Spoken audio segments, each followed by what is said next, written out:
Muy bien, continuamos aquí en el programa. Está con nosotros el diputado provincial Fabián Palo Oliver.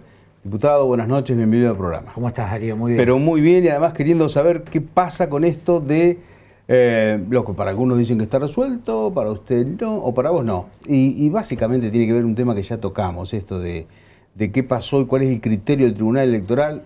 El 29 dan los diplomas. ¿Qué va a pasar con la banca? ¿Quién la debe ocupar? Hasta hoy es Giustiniani, no en tu caso, no, por un nuevo mandato no podrías hacerlo. ¿Qué pasa? Nosotros no tenemos duda, y de hecho es lo que venimos diciendo desde el primer momento, desde la noche del 10 de septiembre que se conoció el escrutinio provisorio. Sí. El Frente Amplio por la Soberanía logró ingresar 3 diputados y diputadas, Carlos del Frade, Claudia Balaguer y bueno, y yo. Lamentablemente, a las pocas horas, el presidente del Tribunal Electoral menciona de que no iba a aplicar un decreto ley, el 9280, que establece que para la distribución por sistema DOM de los 22 diputados y diputadas que se distribuyen entre las minorías, tengamos en cuenta que en la provincia de Santa Fe, de los 50 bancas, 28 automáticamente quedan para la lista más votada, y las minorías se distribuyen las 22 restantes por sistema DOM, pero con la salvedad de que debes reunir el 3% de los votos del padrón electoral. Concretamente, sí, para estas elecciones... el piso, digamos. El piso. Para estas elecciones representaban 85.000 votos, se distribuyeron las listas y se incluye en forma absolutamente arbitraria e ilegal a Rubén Giustiniani como el número 22 por la minoría. A ver, te corto un segundo. Esa lista reunió 70.980 votos, y la nuestra 132.728 votos. Está bien, digo esto porque por ahí hablamos nosotros del sistema DON, la gente no entiende bien cómo se reparte o cómo funciona, pero lo cierto es que por una costumbre en todas las elecciones siempre fue ese criterio el que se adoptó. No es por una costumbre, es porque es la ley vigente. Establece la ley, está bien. Es la ley vigente. Pero nunca se cuestionó eso, en algún momento hubo algún cuestionamiento, pero siempre se aplicó de esa forma. Lo que más me llamó la atención a mí es que a los medios de comunicación, esa misma noche, ya se empezó a decir que el que entraba era Giustiniani. Bueno, 2 cosas. Primero, me parece que es importante aclararlo. No es una cuestión de uso y costumbre, es la ley vigente. En 5 oportunidades la Corte Suprema de Justicia, que en definitiva es el único organismo institucional que puede determinar la inconstitucionalidad o no de una ley, en 5 oportunidades ante distintos ciudadanos y partidos políticos que se presentaron para reclamar una banca y que no habían llegado a ese piso del 3%, la Corte dijo que el requisito para distribuir es el 3% del padrón electoral. Esos casos son el caso Martino en el 2003, el caso Mauri en el 2007, del Frade en el 2011 y 2 en el 2015, Molina y Estochero. Eso es lo que se llama jurisprudencia. Obviamente que la jurisprudencia puede modificarse en algún momento, pero no hay ninguna urgencia y mucho menos se puede cambiar o se debería cambiar dentro de un proceso electoral. Es decir, lo grave de la situación actual es que Arbeta, como presidente del Tribunal Electoral, desconoce toda la jurisprudencia del propio Tribunal Electoral, desconoce la jurisprudencia de la Corte Suprema de Justicia y lo que es peor, él es presidente de la Corte Suprema de Justicia y por lo tanto es presidente del Tribunal Electoral. Sí. Él, como presidente de la Corte, desconoce la jurisprudencia de la propia Corte Suprema. Eso es gravísimo. Por eso, desde el primer momento hemos dicho que entendemos que hay que valorar la posibilidad de iniciar un juicio político, porque lo que él hace es aplicar un criterio personal cuando en realidad respetar la jurisprudencia tiene que ver con justamente un organismo, el máximo organismo que imparte justicia en la provincia de Santa Fe, que actúa colectivamente. Son 6 miembros, de los cuales en estas 5 oportunidades que la Corte se expresó, por amplia mayoría, 5 votos a 1, han dicho de que hay que aplicar que esa ley, primero, no está derogada, segundo, no es inválida porque sea una ley del proceso. Ese es un paquete, es una de las leyes de un paquete que se llamaba la Ley Brignone, que en realidad se sancionaron en el proceso de transición democrática y que el Congreso Nacional del año 1984 la convierte en ley. Eso significa que ya tiene, digamos, la legitimidad de ser una ley de la democracia argentina, en primer lugar. Pero en segundo lugar, la Corte Suprema de Justicia de la Nación ya también se expidió en distintos planteos que se han hecho por la validez o no de leyes, decretos o resoluciones que han sido sancionados o emitidos en el proceso electoral. Y la Corte Suprema de Justicia claramente manifestó en más de una oportunidad que si no son derogadas, tienen aplicación jurídica, tienen validez, por una cuestión de continuidad del Estado, más allá de que sean procesos que han interrumpido las instituciones de la República. Okay, ¿no? hasta ahí estamos de acuerdo. Eso es lo que dice la ley. Pero cuando vamos a la realidad, el diploma ahora, el 29 de este mes, se lo van a dar a Giustiniani. Sí. ¿Cuáles son los recursos que vos interpusiste? Primero ante el tribunal. ¿O en qué instancia está todo esto? Porque yo insisto, todo está bien, la ley establece eso, siempre ha sido ese el criterio seguido en la provincia, pero de repente el tribunal lo puso a Giustiniani. Bueno, nosotros terminamos el día viernes, se terminó el proceso de reclamo administrativo en el tribunal. El martes ingresamos un recurso de queja ante la Corte Suprema de Justicia y el mismo martes ingresamos una nota en la Cámara de Diputados y Diputadas para que, si no se expide la Corte Suprema de Justicia... Por una cuestión de tiempo, de acá hasta el 10. Si se expide la Corte Suprema de Justicia, lo va a hacer en el sentido que lo hizo siempre. Nosotros eso no tenemos ninguna duda, más allá de las diferencias que podamos tener con algunas cuestiones institucionales de la Corte siempre ha respetado la jurisprudencia vigente. Así que si se expide, bienvenido sea, porque estamos seguros que lo va a hacer a favor de nuestro planteo. Si no se expide, la propia Constitución de la provincia de Santa Fe establece que los diputados y diputadas electas son jueces para determinar la validez de cada uno de los diplomas. Entonces, ¿qué hemos hecho? Hemos impugnado el diploma que se le va a otorgar a Rubén Giustiniani por arbitrario, por improcedente, por ilegal, por un lado, y por el otro lado pedimos que se nos tome juramento. En esto también hay antecedentes. Hay 3 casos concretos, Robustelli, Bertero, sí, y el último, el caso de Cecilia Arcando, por otros temas, concretamente por cupo para que se respete el cupo, el reemplazo, digamos, de mujer por mujer. En un caso fue el fallecimiento de la diputada Césari, en el otro caso fue el fallecimiento de la diputada del departamento de San Lorenzo, sí, no me acuerdo el apellido, sí, ahora. Y el último caso de Cecilia Arcando es porque el Tribunal Electoral había emitido también los diplomas y no se había cumplido con el cupo. Entonces fue la Cámara de Diputados y Diputadas quien resolvió esa diferencia votando a favor del ingreso de Cecilia Arcando. Bueno, eso es lo que estamos planteando desde el primer momento. Nosotros no escondemos las cartas, no andamos tratando de llegar a los miembros de la Corte Suprema de Justicia. Hacemos públicamente lo que pensamos, lo que entendemos que hay que hacer y lo exponemos. En esto no estamos especulando. Es decir, en este momento hay 2 instancias. Una en la parte legal, digamos, ante la queja ante la Corte, y la otra ante lo que se llama la Comisión de Acuerdo, pero ya de la nueva composición de la Cámara de Diputados, ¿es así? Sí, es la comisión, en realidad es la Comisión de Poderes. De Poderes, sí. Se constituye cada vez que hay que evaluar la validez de los diplomas. Ellos tienen que hacer un dictamen, y a partir de ese dictamen la totalidad de los miembros tienen que decidir quién de los dos tiene que asumir.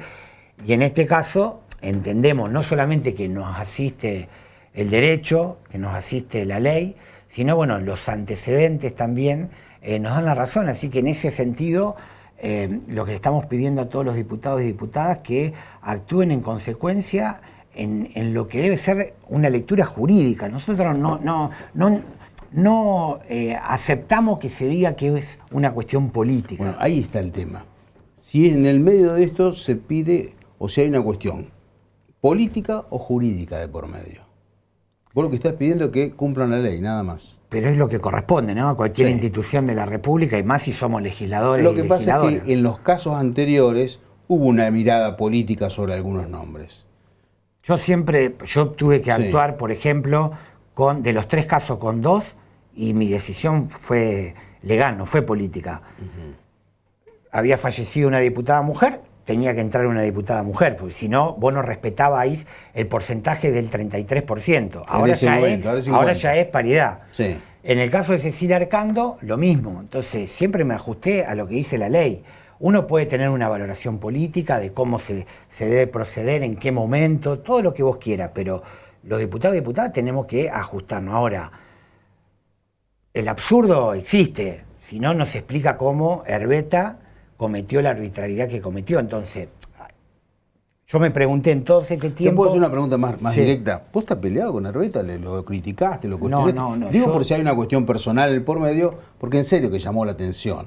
Bueno, eso, a ver. Que desde el primer momento él lo pusiera a Giustiniani en el lugar de la banca y no a vos. La explicación de la relación fuera de lo institucional entre Herbeta y Giustiniani lo tienen que explicar ellos. Herbeta desde el primer momento actuó para beneficiar a Giustiniani. Con la ley de voto joven, que si bien es un derecho que compartimos, es una locura que se haya incorporado el voto joven por una acordada del Tribunal Electoral. ¿Y sabés qué? El 99% de la política dijo que era una locura y sin embargo pasó. ¿Por qué? Sí. Porque algunos planteaban que si se impugnaba se ponía en riesgo el proceso electoral. Pero fíjate vos la Corte Suprema de Justicia. Como ya pasó el proceso electoral, hubo una impugnación. Lo resuelve abstracto, que ya está, no tiene sentido. Pero ¿sabés qué? La próxima elección, si no se reforma la Constitución, si no se aprueba una nueva ley, no van a votar los jóvenes de 16 a 18 años. Porque no existe jurídicamente el mamarracho de incorporar un derecho, como es el derecho de los jóvenes a elegir a las autoridades, en similitud a lo que pasa con los padrones nacionales, con una acordada del Tribunal Electoral. Eso ya es gravísimo. ¿Y sabés quién hizo ese pedido? Por una nota absolutamente sencillita, Rubén Giustiniani. Entonces, la única forma de explicar por qué hizo Herbeta lo tiene que explicar él. Yo te voy a decir lo que él dice jurídicamente, ¿tá? Porque los jueces sí. hablan por su fallo, ¿no? Él dice dos cosas, que el decreto 9280 lo impugna porque es de la dictadura. Insisto, él es presidente de la Corte, un rango menor a la Corte Nacional. Él no puede desconocer lo que la Corte Nacional ha dicho en más de una oportunidad, que toda normativa, por más que haya sido sancionado en el proceso militar, si no es derogada, tiene validez, como cualquier ley. Totalmente, sí. Como cualquier ley, sí. Inclusive las que son sancionadas en la democracia. Si vos no lo derogás o no lo modificás, siguen vigentes. No, de hecho, en muchos ámbitos tenemos leyes. Hay 500 de leyes a nivel nacional que fueron sancionadas en la dictadura. Te digo la más cercana acá, la ley 9286, que es la del Estatuto de Escalafón Municipal. Todos los derechos y obligaciones que tienen los empleados municipales, esa ley se sancionó en agosto del año 1983, previo a la democracia, también en este proceso de transición. Por ejemplo, la ley de entidades financieras. Entonces, en todo caso, la democracia deberá hacerse un replanteo, o quienes hacemos política, sí, o modificarla o no. No se modificaron. Sí. Pero esta ley, aparte, fue refrendada por el Congreso Nacional después. Entonces, Herbeta impugna diciendo no se puede aplicar porque es una ley del proceso. Gravísimo desconocer la validez de su aplicación. Gravísimo en el presidente de la Corte, ¿no? Sí. No estamos hablando de cualquier perejil, estamos hablando del presidente de la Corte. Y la otra cuestión que plantea Herbeta también erróneamente, una es esa discusión, y la otra que fue derogado por la ley de lema. Y que fue derogado en forma orgánica. En realidad, la derogación orgánica se te da cuando vos tenés una ley, sancionás con posterioridad otra ley que contradice a esta inicial. No hace falta que vos digas, deróguese la ley 1, y con la ley 2 claro, queda derogada. Para que haya una derogación orgánica tienen que entrar en contradicción. Y no es este caso, son complementarias. La ley que él hace mención estableció el piso para pasar de las PASOs a las generales. Cuando se deroga la ley de lemas, se sanciona la ley vigente actual, la ley de internas abiertas y simultáneas. ¿Está? Entonces, ese piso es para las PASO. Él dice que para las generales, para distribuir por sistema DOM, no existe más porque se derogó. Bueno, no se derogó, pero ni siquiera se puede interpretar que tiene una derogación orgánica porque no son contradictorias. Pero te voy a decir 3 perlitas más, que habla a las claras del absurdo de la conducta y de la actitud de Herbeta. Decreto 236 es el decreto que firma el gobernador Perotti en marzo para convocar elecciones. En ese decreto establece cuáles son las reglas de juego para el proceso electoral. Claro. Bueno, el decreto 9280 está incluido en el decreto 236. Pero en la página del tribunal también figura. Si vos ingresás a la página del tribunal está también. Ahí como que está vigente. Y te voy a decir la última perlita, que demuestra que el tribunal electoral estuvo preparado justamente para distribuir los 22 diputados y diputadas por la minoría, por el sistema DOM, con el piso del 3%. A mí me... Lo hacen por software, esto es así. Bueno, a todos los apoderados se nos publica las listas de cómo quedan conformadas, pero aparte tenés cada frente político, cada agrupación, la cantidad de votos y el porcentaje. Bueno, en el caso de gobernador y vice, tenés cada agrupación los votos que sacó y el porcentaje. Y donde está el porcentaje dice porcentaje sobre los votos válidos emitidos. En la lista de diputados tenés todas las agrupaciones políticas, cada uno con la totalidad de votos que sacó, y en donde te dice el porcentaje sobre el total del padrón electoral. Eso significa que vos tenés que distribuir los 22 con un criterio distinto, es con el porcentaje del piso del 3%. Bueno, esta es la demostración no solamente del absurdo, sino de la arbitrariedad. O sea, nosotros estamos ante un presidente de la Corte Suprema que es presidente electoral del Tribunal Electoral que hizo lo que quiso. Ahora, naturalmente que ustedes han pedido que se excusen para resolver esto en la Corte, la excusación. ¿no? Sí, pero en la Corte es diferente. Una cosa era el tribunal. Sí, en la Corte también pedimos. Todavía no se expidió, no sé qué va a pasar. Porque pero él se emitió opinión. Exacto. En su doble función. La lógica es que tengan que llamar a un conjuez. Bueno, pero volviendo a tu pregunta inicial, yo no me peleo, digamos, con nadie. Vos podés plantear cuáles son criterios, diferencias políticas y demás. Sí te puedo decir que nosotros somos los únicos que tenemos un proyecto que en este momento tiene estado parlamentaria para renovar los miembros de la Corte. Sí. Que nunca logramos que tenga discusión y que tenga tratamiento. Nosotros estamos convencidos que la Corte Suprema de la Justicia... ¿Un proyecto que presentaste vos? ¿Proyecto de ley? Claro que sí. Somos los únicos. El único proyecto de ley que tiene una renovación de la Corte, creo, si no me equivoco, del 83 a esta parte. ¿Por qué? Porque nosotros no entendemos, como Herbeta, de que la figura del juicio político es cuando hay un mal desempeño. Sí. Nuestro proyecto se sostiene en que los miembros de la Corte superaron la edad establecida. La Constitución de la provincia de Santa Fe establece 65 años. Sí, pero a nivel nacional... 75 años. Entonces, algunos interpretan que recién el umbral para poder renovar miembros de la Corte son 75 años. Sí. Bueno, nunca tuvo ese proyecto de tratamiento. Yo quiero creer que no tiene que ver con ese proyecto, porque nuestro proyecto fue hecho con la absoluta convicción y sin reprochar, ni siquiera se valora cuál es la funcionalidad que han tenido en estos años los miembros de la Corte. Yo tengo mi opinión, claro, pero seguro. En el proyecto ni siquiera eso. ¿Y en el proyecto que vos presentaste, que habla acerca de cantidad? Que no hay paridad, que sea impar. Impar. Tenemos una Corte par, cada vez que vos tenés empate tenés que sortear. El doble voto del presidente. Sí. No, sorteás un juez de Cámara y ahí conformás, en vez de 6 tenés 7. Pero bueno, eso te retrasa las resoluciones, obviamente, que tiene que tomar la Corte. Y el tema, o sea, ¿impar con 7 o con 5? Impar con 7. Sí, ¿y por salas o no? No. No, impar con 7 con la incorporación de... No podés tener paridad, pero sí mínimo de 7 tenés que tener 3 mujeres mínimo. ¿Y la edad? ¿75? No, nosotros planteamos lo que establece la Constitución. 65, dejarlo ahí. Dicen que Puyaro lo va a impulsar apenas asuma. Entre otras cosas, la modificación de la Corte, ¿no? Yo creo que para eso tiene que haber un gran acuerdo. Nosotros lo que planteamos es que no se renovaban los 6 miembros en el mismo momento. Nosotros planteamos que inclusive sea algo ordenado, 2 un año, 2 el otro año y 2 el otro año. Y aparte tenés que empezar todo el proceso de quién va a proponer, a quién se van a proponer. Ten en cuenta que después tienen que tener acuerdo parlamentario, ¿no? Sí.